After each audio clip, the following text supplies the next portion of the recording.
Human Weaponry, Soul. A story by user Tunnelrat. I can't tell. Looks like there's an entrance on the side.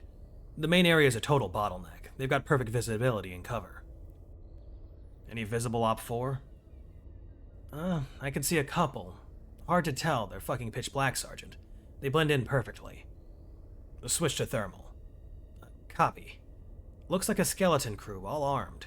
Some sort of AFV parked to the right of the gate. Scanning the ridge above the gate now. Any emplacements? None that I can see so far, but they seem to understand camouflage. Some sort of black and gray tarps are covering the storage boxes. Protection from the weather? I don't think so. The tarps only cover the top, as if to hide it from satellite imaging. One possible emplacement above the gate, and something else. Wait. Oh, shit! I shot up in bed, and pushed myself against the wall, clutching the cloth against me. Nothing I had seen was particularly frightening, but my heart was pounding and I was uncontrollably shaking. It was a dream. It was a dream. It didn't feel like a dream. Deep breaths, calm down.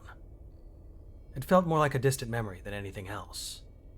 A distant memory that filled me with an incredibly strong and distinct feeling of dread. My head hurts. I stood up. Everything was sore, and the bed was a mess. I must have been moving around in my sleep. I looked down at my hands. My claws were extended. I can't remember the last time they did that instinctively, nor the last time I did it on purpose. I brought them back in. Didn't want to accidentally rip the human clothes or my uniform. I'd have to ask if they had some form of weak painkillers. My head was pounding. And I'd have to put pins in my hair that would create a constant pulling effect. Today was going to be irritating. If only I had any sort of foresight. I could have brought some of my own possessions to make the quality of life aboard the ship a tad bit better. While I was getting dressed, a small screen adjacent to the door turned on. White text appeared on the panel, with the time displayed on the top right-hand corner. It read, "Oziz, please report to Hangar A. Docking with light carrier soon. Sergeant Garrick." We must have jumped to the Sol system while I slept. Perhaps I was wrong about today. I'd get to see more American ships, or perhaps even ships from other Earth powers. I'd maybe even get to see Earth. A planet that produces humans must look like a nightmare. Although, if this trip has taught me anything, it's that I shouldn't be making assumptions like that. I'd better start making my way.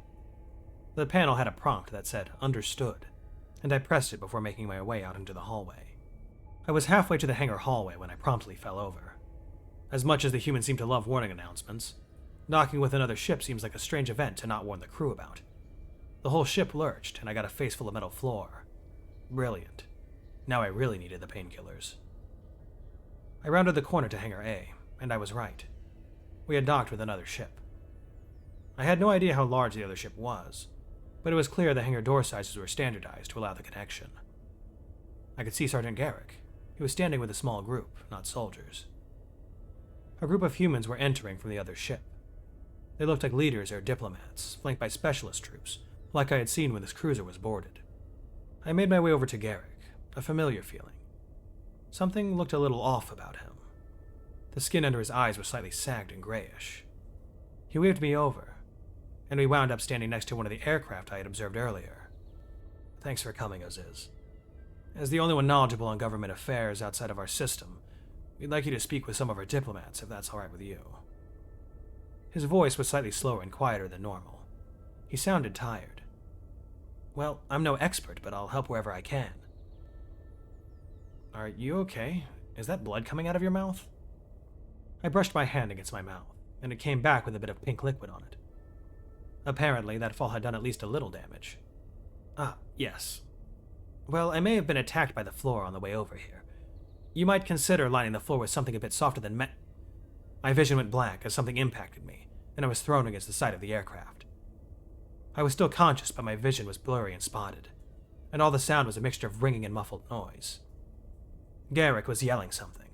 I could briefly make out a human in combat gear being tackled and restrained by Garrick and two others. A female human ran over to me and lifted me up by the arm and steadied me on my knees. She was trying to speak to me, but I was too focused on trying to look at my attacker.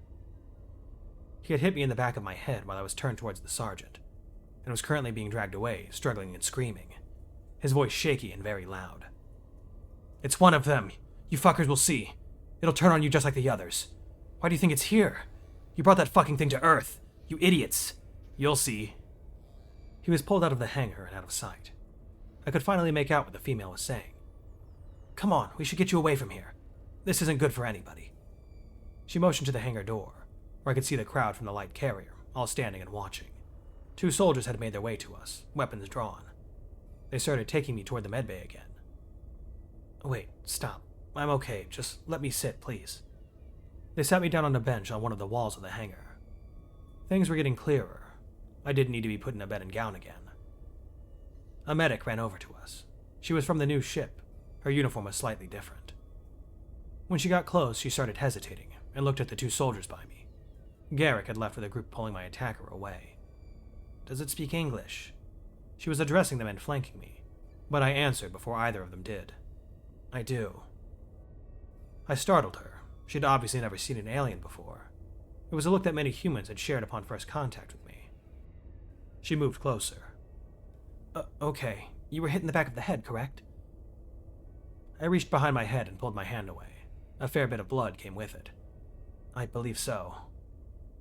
A mixture of concern and fascination flashed on her face when she saw the blood. Okay, I'm going to try to stop the bleeding. Can I touch you?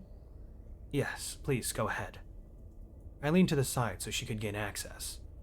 From what I could tell, my hair was obscuring whatever wound was causing the blood, and she was trying to push it out of the way, rather unsuccessfully.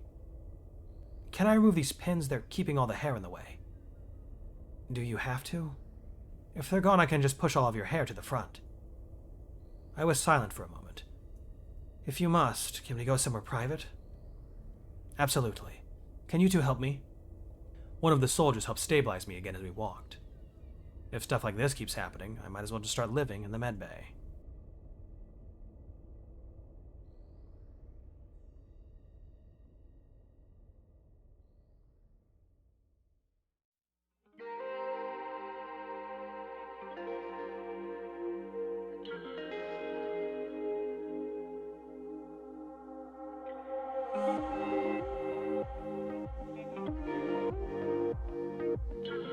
If you're new here, welcome aboard.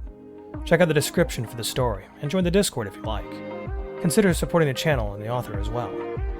It's a dangerous world out there, but remember to be brave and look up to seek the stars.